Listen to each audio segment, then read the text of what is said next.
टूटा हुआ लश्कर का भरम देख रहे हैं और जिल्ले इलाही के करम देख रहे हैं। ताकत का नशा अक्ल पे हावी है तुम्हारी, तुम देख न पाओगे जो हम देख रहे हैं। ये चूनर धानी धानी भूल जाते, ये पुरवा की रवानी भूल जाते, जो आकर 4 दिन गांव में रहते तो सारी लंतरानी भूल जाते। कि जो सच और झूठ में दूरी है वो दूरी समझते हैं, सियासी हाकिमों की हम भी मजबूरी समझते हैं। वो अपना हक समझते हैं निवाला छीन लेने को, डकैती को बहुत से लोग मजदूरी समझते हैं। हमें पता है कि कैसी मजदूरी की जा रही है।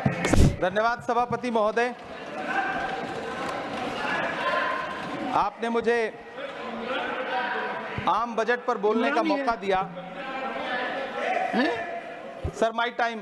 नहीं, pause my time sir. Imran Pratapgarhi कहा गया है सर, थोड़ा सा इसकी जांच कराओ। मैंने कहा यहाँ प्रमोद प्रतापगढ़ी भी बैठे। ये आपसी मामला है, ये खत्म होने वाला नहीं है मेरे से। इसकी जड़ें बहुत गहरी गई हुई हैं, मैं रोज देखता हूँ ये जड़ें गहरी होती जाती हैं। इमरान प्रतापगढ़ी। धन्यवाद सभापति महोदय। 83 मिनट 71 बार थपथपाई गई मेज, 14,417 शब्दों का बजट भाषण और उस बजट में अपने लिए राहत तलाशती मिडिल क्लास की हैरत ज़दा आंखें। सभापति महोदय, मेरे हाथों में जो दस्तावेज है, दरअसल ये देश के किसानों, गरीबों, मजदूरों की उम्मीदों का स्मारक है।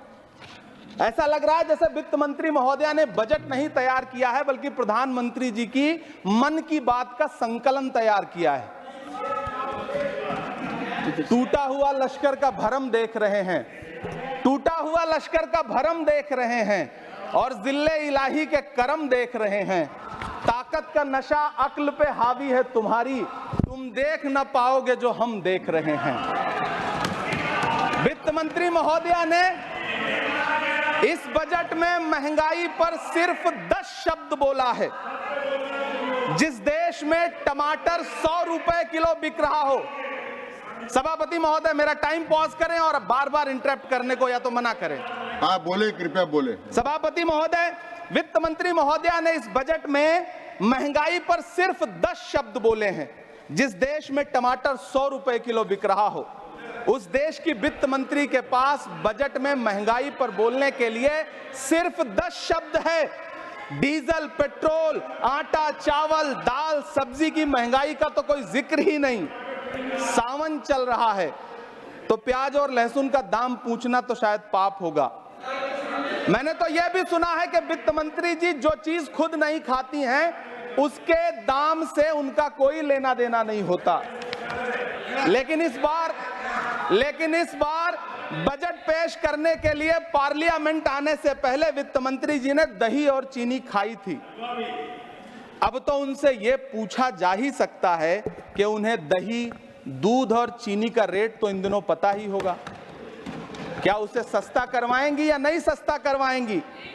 अगर पता है तो कृपया सस्ता करवाइए, क्योंकि इसी चीनी ने अमेठी में एक मंत्री महोदया का राजनीतिक कैरियर कड़वा कर दिया। सभापति महोदय, अपने शीश महलों में बैठे हुए सरकार के सांसद और मंत्री कह रहे हैं कि महंगाई कम हो रही है। संसद की कैंटीन से बाहर निकल करके एक चाय का कप खरीदिए, तब समझ में आएगा कि महंगाई कम हो रही है या बढ़ रही है। किसी एक दिन अपनी किसी मजदूर की तरह अपनी दिन भर की दिहाड़ी लेकर के बाजार जाइए और अपने बच्चों के लिए राशन खरीदिए, तब पता चलेगा कि महंगाई कम हो रही है या नहीं हो रही है। यहां बैठ करके बड़ी बड़ी बातें करना आसान है। ये चूनर धानी धानी भूल जाते, ये पुरवा की रवानी भूल जाते, जो आकर 4 दिन गांव में रहते तो सारी लंतरानी भूल जाते। सभापति महोदय, इलेक्टोरल बॉन्ड खरीदने के नाम छुपाने वाली सरकार, इलेक्टोरल बॉन्ड खरीदने वालों के नाम छुपाने वाली सरकार इन दिनों आम के ठेला लगाने वालों के नाम जानना चाहती है। मुझे तो होटलों, ढाबों या आम के ठेलों पर नेम प्लेट लगवाने वालों से पूछना है कि कभी खून की बोतल पर देखा है किसी का नाम लिखा हुआ? मुझे पूछना है कि क्या कोरोना के दौरान अपनी उखड़ती हुई सांसों के लिए ऑक्सीजन तलाशने वाले किसी इंसान ने ऑक्सीजन लाने वाले किसी इंसान से पूछा था कि ऑक्सीजन लाने वाला इंसान नहीं बोले, सुने मुसलमान है? मुझे पूछना है कि लावारिश लाशों के लिए कोरोना में कांधा देने वाले, चिताओं के लिए लकड़ियां सजाने वाले किसी इंसान से पूछा गया था उसका नाम, उसका मजहब? लेकिन इन दिनों पूछा जा रहा है सभापति महोदय। अफसोस देश के प्रधानमंत्री जी ने कभी न टूटने वाली चुप्पी ओढ़ ली है। सभापति महोदय, जनता ने 63 सीटें कम क्या कर दी, ये सरकार तो अमृतकाल का नाम लेना ही भूल गई। ये भूल गई है अमृतकाल को, ये भूल गई है मनरेगा को, ये भूल गई है मौलाना आजाद नेशनल फेलोशिप को, ये भूल गई है मणिपुर को, ये भूल गई है महाराष्ट्र को। मुझे गर्व है कि मैं राज्यसभा में महाराष्ट्र का प्रतिनिधित्व करता हूं। महाराष्ट्र जो देश की आर्थिक राजधानी है, जो टोटल कॉर्पोरेट टैक्स का 40%, इनकम टैक्स का 32% और जीएसटी का 20% इस देश को देता है, उस महाराष्ट्र के लिए इस बजट में एक शब्द नहीं है। आप बैठ जाए सभापति महोदय, आखिर महाराष्ट्र से किस बात का बदला लिया जा रहा है? महाराष्ट्र ने लोकसभा चुनाव में बाबा साहब अम्बेडकर के संविधान को बचाने के लिए वोट क्या कर दिया? प्रधानमंत्री जी तो महाराष्ट्र से बदला लेने पर उतर आए। अब तो शायद उन्हें याद भी ना हो यवतमाल का वो दाभड़ी गांव जहां 20 मार्च 2014 को वो किसानों के साथ चाय पर चर्चा करने गए थे और उनकी किस्मत बदलने के सपने दिखाए थे। उसी यवतमाल में पिछले 6 महीने में 132 किसानों ने आत्महत्या की है। सभापति महोदय, महाराष्ट्र में हर महीने 209 किसान आत्महत्या कर रहे हैं। राज्य सरकार द्वारा सौंपा गया आंकड़ा बताता है कि 1 जनवरी से 31 मई के बीच 1046 किसानों ने आत्महत्या की है। लेकिन अफसोस, इस बजट में महाराष्ट्र के किसानों के लिए कुछ भी नहीं है। किसानों से चिढ़ी हुई सरकार ने बजट में किसानों के एमएसपी की लीगल गारंटी नहीं दी। लेकिन याद रखिएगा, जो किसान का नहीं वो हिंदुस्तान का नहीं। सभापति महोदय, मुझे वित्त मंत्री जी से पूछना है कि वो जो कुछ साल पहले 100 स्मार्ट सिटी बनाने का ढोल पीटा गया था, सुना है उस ढोल में पानी भर गया है, इसीलिए आपने उसका नाम बदल करके सिटीज ऑफ ग्रोथ हब्स रख दिया है। अच्छा है, नाम बदलने का खेल खेलते रहिए, आपकी कई सरकारें तो इसी वजह से चल रही हैं। इस सरकार को पढ़े लिखे लोगों से दिक्कत है सभापति महोदय, इसीलिए इस सरकार ने यूजीसी का बजट 66% कम कर दिया है। वाह इस सरकार। सभापति महोदय, मैं वित्त मंत्री जी के संज्ञान में लाना चाहता हूं कि किशनगंज में एएमयू सेंटर के पास 224 एकड़ जमीन है। यूपीए सरकार ने सोनिया गांधी जी की अगुवाई में 136 करोड़ रुपए एएमयू किशनगंज सेंटर के लिए सेक्शन किए थे। लेकिन आपकी सरकार ने पिछले 10 साल में उस 136 करोड़ में से सिर्फ 10 करोड़ रुपया रिलीज किया है। 1.5 करोड़ की आबादी वाला सीमांचल बेहतर शिक्षा के लिए उस सेंटर की बाट जोह रहा है। मेरा आपसे सवाल है कि इस सेंटर का बाकी पैसा आप कब रिलीज करेंगे? मुझे उम्मीद है वित्त मंत्री महोदया जवाब जरूर देंगी। सीमांचल उसी बिहार में आता है जिसकी बैसाखी के सहारे आपकी सरकार चल रही है। वहां के लोगों को एम्स की जरूरत है। महानंदा और कोसी से होने वाली बाढ़ की तबाही को रोकने के लिए बांध बनाइए, सीमांचल के साथ सौतेला व्यवहार बंद करिए। इकोनॉमिक कॉरिडोर बनाने से किसी राज्य का विकास नहीं होगा, विकास होगा स्वास्थ्य और शिक्षा के बुनियादी मुद्दों के लिए बजट देने पर। सभापति महोदय, एक तरफ तो इस बजट में पीएम आवास योजना के तहत 3 करोड़ अतिरिक्त मकान देने की घोषणा है और दूसरी तरफ लखनऊ के अकबर नगर में 1280 वो मकान हैं जिन्हें रिवर फ्रंट बनाने के नाम पे बुलडोजर से जमींदोज कर दिया गया। सभापति महोदय, लोग चीखते रहे, बच्चे बिलखते रहे, वसुधैव कुटुंबकम का नारा लगाने वाली सरकार इंसानों के घरौंदे उजाड़ कर जश्न मना रही है। सभापति महोदय, मेरा बहुत भावुकता के साथ देश के प्रधानमंत्री से सवाल है कि इन उजड़ते हुए मकानों और बेघर होते हुए घरों को देख करके आपको नींद कैसे आती है, आप सो कैसे पाते हैं? मेरा सवाल है इस देश के प्रधानमंत्री से, या तो लोगों के घरौंदे उजाड़ना बंद करिए या फिर करोड़ों मकान बनाने की झूठी घोषणाएं करना बंद करिए। यह बजट झूठ का पुलिंदा है।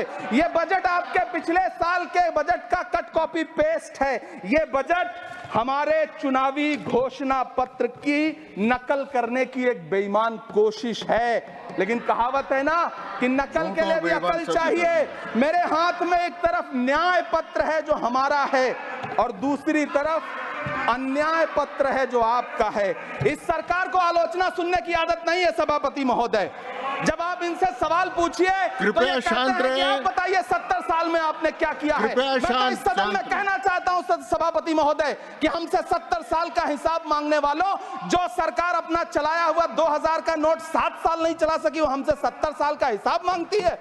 सभापति महोदय, मैं अंत में आपसे यह कहना चाहता हूं, यह बजट बैसाखी पर टिकी हुई सरकार का कुर्सी बचाओ बजट है। इस बजट में राज्यों के साथ, किसानों के साथ, नौजवानों के साथ, महिलाओं के साथ, देश के मिडिल क्लास के साथ अन्याय किया गया है और इस अन्याय का खामियाजा आपको महाराष्ट्र, हरियाणा और झारखंड के चुनाव में भुगतना पड़ेगा।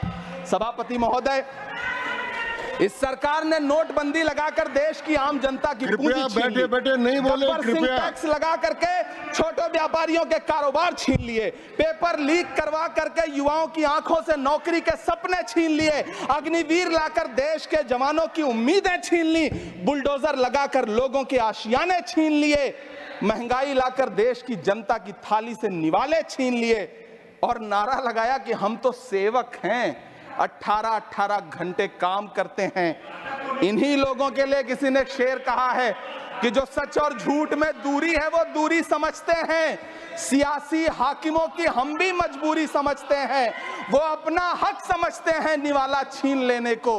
डकैती को बहुत से लोग मजदूरी समझते हैं। हमें पता है कि कैसी मजदूरी की जा रही है। सभापति महोदय, मैं यहां खड़ा होकर के अंत में आपसे कहना चाहता हूं कि इस बजट में तमाम राज्यों के साथ अन्याय किया गया है। इस बजट में युवाओं के साथ अन्याय किया गया है, महिलाओं के साथ अन्याय किया गया है और खास तौर से महाराष्ट्र के लिए कुछ नहीं रखा गया है। महाराष्ट्र बाढ़ से जूझ रहा है, पानी बरसने से वहां 1500 से ज्यादा लोग मारे गए हैं। उस शहर को, उस राज्य को 4000 करोड़ के पैकेज की जरूरत है ताकि जो फसलें बर्बाद हुई हैं लोगों को राहत दी जा सकी। लेकिन अफसोस, इस बजट में महाराष्ट्र के लिए ऐसा कुछ भी नहीं है।